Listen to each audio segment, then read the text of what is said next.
ni zan lama te tlai var thakin kan zong towa beidon thak em a hei tui la hi lian tul me box se hoina lam piang mu thei zong i tui ani vek maya ral tang a chang huna kal chi hi turu le zual ni tuna hian hei thlang lam tangin thi aron tle a tui te hi phone hlup maya he long te hi chele dor thina thla hi muang lo le don thina maro chu tlom ngai na kan ti tur ni wang kan ti zel ani a ka mai hian he thubuka so ta son kan ma son trip khatan kal boka tuna hian tlak nan ni kan hriat chu han pan chho le don nia boi tam kan kal to maro chu mundang han bil sei em hi a om thei ri si lawa tin kan kal kwal chuak ni ani thlang lam pang thleng khu ta thleng kan zu kala chaklam ni se kan kal kwal na sa a to pa chon atlak nan lai ni kan hriata bok kan kir le lo thei lawa ten kan kal kwal mai nia lo thlir tu te po khain lo hriat ve reng tan eng chen nge kan cham do na eng tin nge eng tika nge ro in lar don ti po hriat ni si lo ti hian kan chol le zok thina rei ero kan rial ngam bik chuang lawa ron lan hun kan chana wang khan nga han chol le det thina kan kal chuak le zel ti khanin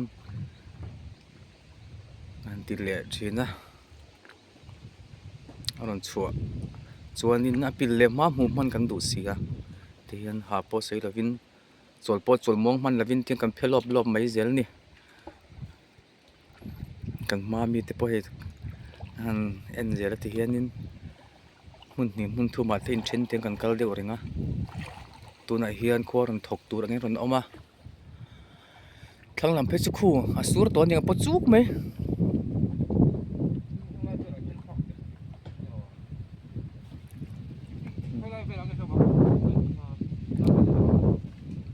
kan driver kan tilam sim she long khal thiam tak mai nei kan chora ha an ya ha zoma ni kamami po hi a ha ani than toya in tinang chu ma se sang an nia a uzo kan nia cái mani zinga chuan chuak tam ber pol ani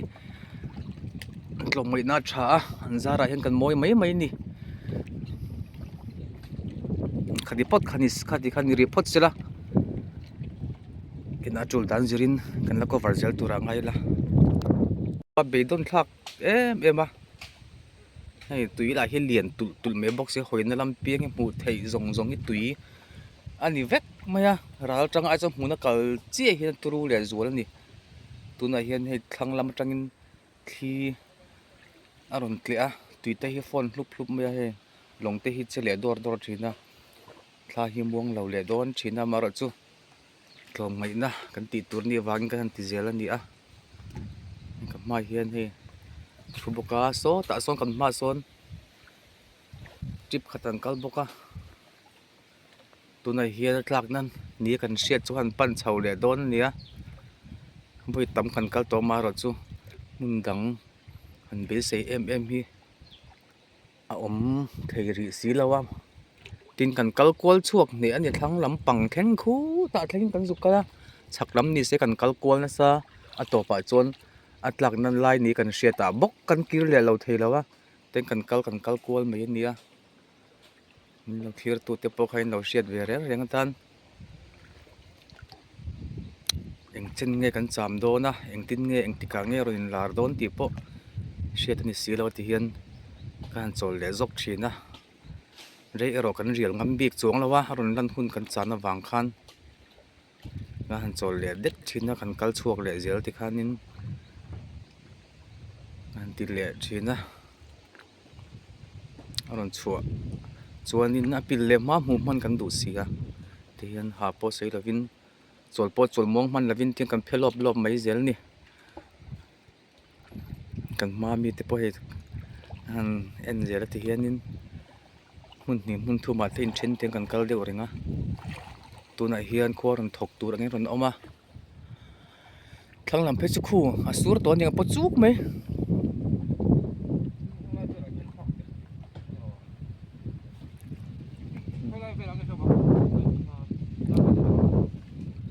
van driver kan tilang sim she long khal thiam tak me nei kan chora ha ani ha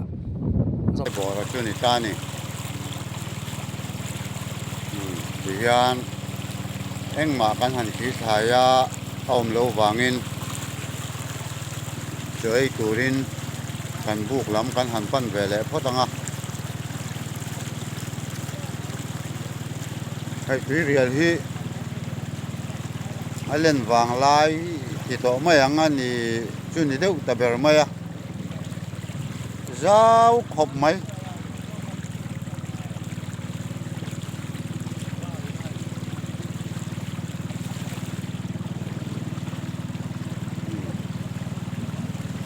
hian ral le lama sawn kan thian te ei rong bol le bung hak anga mo ja an oma cho te kan han anga an tiang in nge ni kan suai tu ten ron rel don thu thar kan nei chuan group rang ranga kan la post dar zel tura te po ngai lang a thau me khat chin kha du tok le phatang pu van lal pe ka tui riala tui tla ruang zon mek ania kan hriat angin atlak na nia hriat chu he tuna tharmakol kan tar phevat vat bulvel hi ania chuan heng lai mun hi ni jana te tlai varin mitlom ngai ten dap to a chuan voinia kan mitlom ngai ten a ruang mu be sein vil renga ni jan tlai vara an vil to hnuah voinia po hian long leng nen an vil mek ania a be don thak ang reng khop maya tui hi apung zela a lian lam zel ania ti hian long lengin kan han fangkual dan zel ania chu tiang chu pu van lal pe ka ruang mu kan be sei dan ania eng tiang in nge ma kan lak zelang tia ro chu hriat thiam hi a har khop maya chu wang chuan kan thei ang tok in voinia po ti hian ruang mu in be sein tui rial li pui chunga kan han buat sai ania chu tiang chu kan tui tla zon dan tlang pui kan ti thei tok ani maya kan ti thei te tlem em a voin hi ani ang chuan ani thumna ani toin a hriata ama hi alang mu be sein tun huna hian ti hian li chunga kan in chang ani ringot maya kan ti thei chuna chuan chu kan din mun ania tin tui rial hi len ne ma wang hian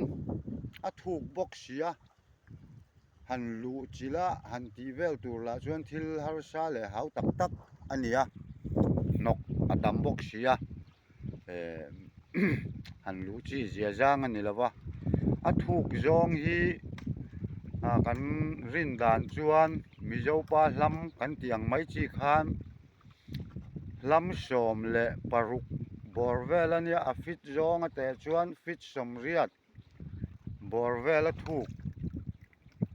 ani mela chu wang chuan mihring tan chuan pawng po han lu mai chi ani lo ani ti hian mihring ten a kan ti thei tok ang chuan long lengin ti hian kan hanin kar kuala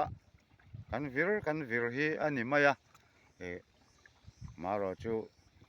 ti hian thanem ngai takin kan mitlom ngai ten an han vira kan ama po kan hungei tura po be seina kan neya enge molai te hi thing atama hei kan huang hian thing ading ro re ru maya ati sual phei chuan thing tangin a min lo ba chuan tla ve thei mai din huna ding te an nia phim khurangai khop maya phim khur takin ti hian tin so tharmakol phevat vat so atlak na lai borvel chin chiana ta na kan khai ania tia kha kan han soi tel du boka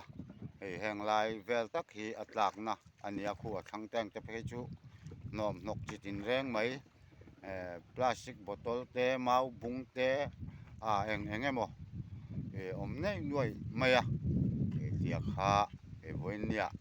tuita kan zon na chung changa kan report thei chhun ani